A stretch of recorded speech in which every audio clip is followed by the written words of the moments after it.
The year was 1937, and the Great Depression was ravaging the world. Things were particularly tough in the United States, where the unemployment rate was as high as 25%, up from an average of 5% before that fateful day in 1929. So when Napoleon Hill published his book Think and Grow Rich, people ate it up. It gave them hope that they could take control of their financial future by learning and applying his 14 principles. It sold out its first print run in 3 weeks, and by the time the Depression was over, it sold more than 1 million copies.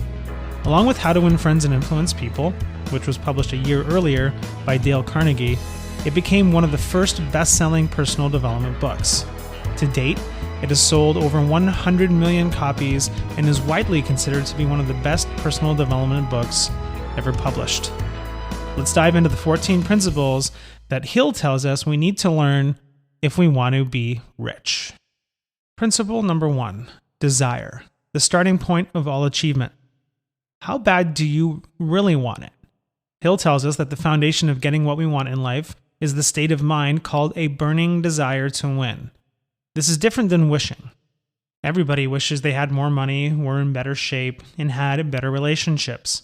But successful people have a burning desire to do it, which is clear from the results they achieve. Hill's 6-step method for turning your burning desire to succeed into becoming rich looks as follows. Number 1, be clear about the amount you want. Make it a number. Number 2, determine exactly what you intend to give in return for that amount. 3, establish the date you intend to have earned the amount you chose in step 1. Number 4, create a plan to make it happen and put it into motion now, even if you feel you are not ready. And number 5, write out a clear, concise statement of the things from steps 1 through 4.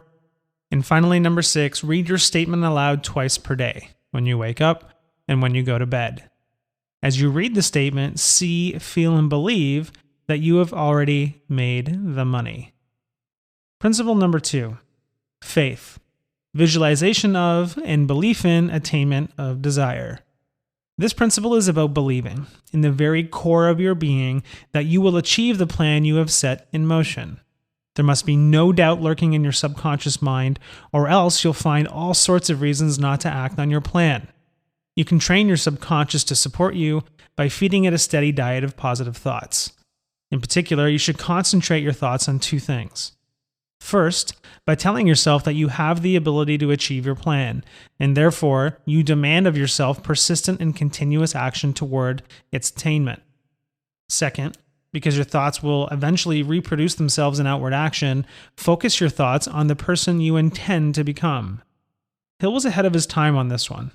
There have been plenty of studies that have shown that acting as if can put you into a more positive states of mind, causing your behavior to change in a way that is congruent with your goals. Number 3, auto-suggestion, the medium for influencing the subconscious mind. This one is an extension of the second principle. Hill suggests that if we use affirmations and visualization, we'll be more likely to accomplish our goals. If you want more money, the theory goes, you should visualize yourself having more money. But there's a twist that Hill added here that is critical. You should also visualize yourself performing the service that you'll give in return for those riches, causing the 2 things to be permanently linked in your mind. Specifically, Hill tells us that we need to, out loud, say how much money we intend to obtain and how we intend to obtain it. We should do this twice a day, at morning and at night. Here's the rub. Your subconscious will learn that if you want more money, you should do more of the things that will get you more money. Number 4, specialized knowledge, personal experiences, or observations. The only way to get rich, Hill suggests, is to have some sort of specialized knowledge that the market will value and pay for. General knowledge is of little use in your empire building. There are 2 parts to this. The first part is to identify what knowledge you need. This will change over time depending on the current state of the market. Many years ago, somebody who could tell you how to use your fax machine, what's a fax machine, some people might be asking, to generate leads for your business would be high in demand. Today, not so much. The second part is to figure out how to acquire that knowledge. This requires you to have dependable sources of knowledge, which you can acquire through your own experience and education, the experience and education of people in your network, special training courses, which Hill said night school or home study schools, although if he were alive today, he'd most likely say online. Finally, the third part is to organize the information and put it into use for a definite purpose through practical plans. And to bring this full circle, because the marketplace is constantly changing, so must your knowledge base. As Hill says in the book, successful men in all callings never stop acquiring specialized knowledge related to their major purpose, business, or profession. Number 5, imagination, the workshop of the mind. Man can create anything which he can imagine. That's the crux of the 5th principle. Hill suggests that there are 2 forms of imagination. The first is synthetic imagination, which combines old ideas into new combinations. And the second is creative imagination, which is the act of creating something from nothing. He argues that these truly new ideas and thoughts are unearthed when the conscious mind is stimulated through the emotion of a strong desire, like achieving your biggest goals in dreams, for instance. He also makes the argument that hard work alone is not enough to bring riches. It requires the combination of ideas, definite purpose, and definite plans. The best way to have a great idea, the saying goes, is to have a lot of ideas. Number 6, organized planning, the crystallization of desire into action. While many of today's self-help books will tell you that you can manifest your reality with your mind alone, Hill was a little more practical. If we're going to achieve our goals, we need a bulletproof plan to get there. He suggests that we create a mastermind group to help crystallize the plan, because surrounding yourself with other people who can help you get to where you want to go is the only way to make sure your plan is truly bulletproof. That being said, you also need to make sure that you are constantly updating your plan. Temporary defeat, as Hill called it, will almost always stand between where you are today and where you want to go. Understand this, and constantly updating your plan as you get feedback from reality is the key to your ultimate success. Dwight Eisenhower has an often repeated quote that helps make the point. Planning is everything. The plan is nothing. Number 7, decision, the mastery of procrastination. Procrastination is the opposite of decision, and we must fight it at every turn. After studying the world's most successful people and comparing them to unsuccessful people, Hill found that wealthy and successful people had a habit of reaching decisions quickly and changing them slowly, if at all. The unsuccessful people had a habit of reaching decisions slowly and changing them quickly and often. It's important to keep in mind that what allows the successful people to make up their minds quickly is that they have a very clear direction of where they are headed and a plan to get there. That tends to make most decisions very easy to make. As Hill says, the world has a habit of making room for the man whose words and actions show that he knows where he is going. Number 8, persistence, the sustained effort necessary to induce faith. We've already determined that there will be many temporary defeats along your path. Persistence, the combination of desire and willpower, is necessary if we want to achieve our goals. A few carry on, despite all opposition, until they attain their goal. These few are the Fords, Carnegies, Rockefellers, and Edisons.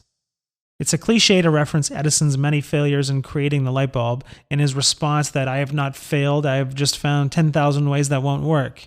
But think about it for a second. How many times are you willing to fail in pursuit of your goal? When are you willing to stop? If your gut instinct isn't, I will never give up, you probably need more work on some of the other principles. Number 9, power of the mastermind, the driving force. The mastermind is one of the core tenets of Hill's teachings, and it's a powerful one. He describes it as coordination of knowledge and effort in a spirit of harmony between 2 or more people for the attainment of a definite purpose.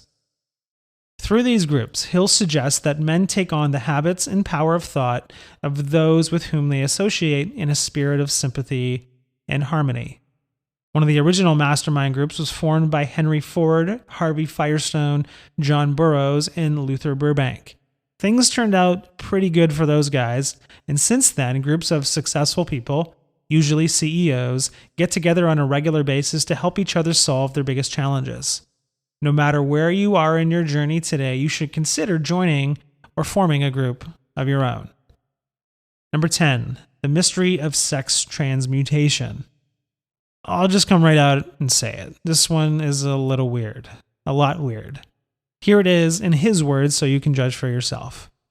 Fortunate indeed is the person who has discovered how to give sex emotion an outlet through some form of creative effort, for he has, by that discovery, lifted himself to the status of genius.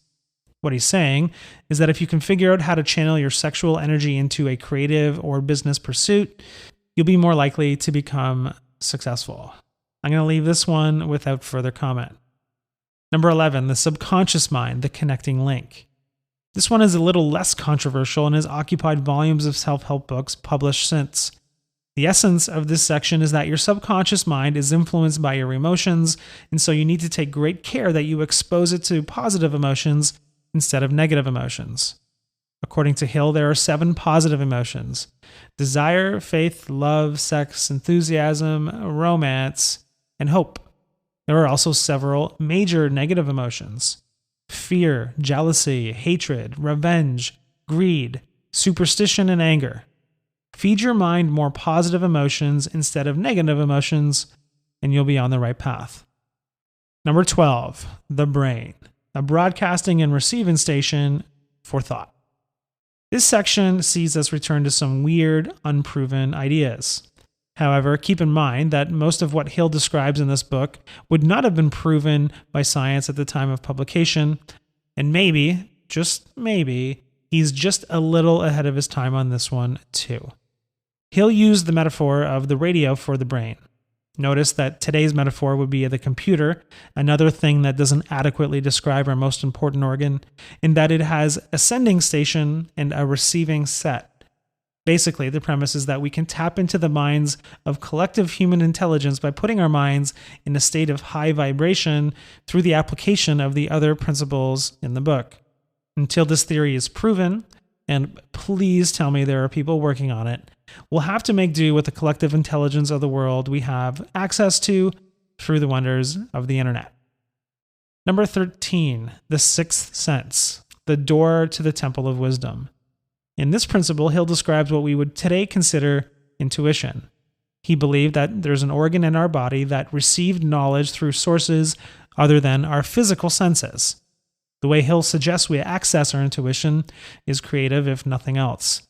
Hill devised his own council of invisible counselors, which included the people whose traits he wanted to acquire.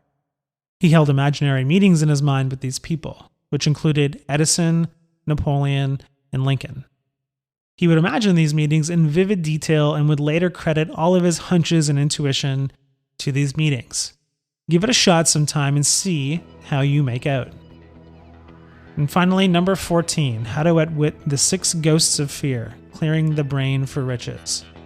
Finally, Hill tells us that in order to become successful, we need to clear our minds of fear, which causes indecision and doubt to creep into our daily activities. There are 6 types of fear he identifies: poverty, criticism, ill health, loss of love, old age, and death. If we're worrying about these things, we are not focusing on the things we need to in order to become successful. Because these fears are nothing more than states of mind and we have control over our mind, we can eliminate those fears by simply deciding to focus our attention elsewhere. So that's it. Everything you need in order to get started thinking and growing rich.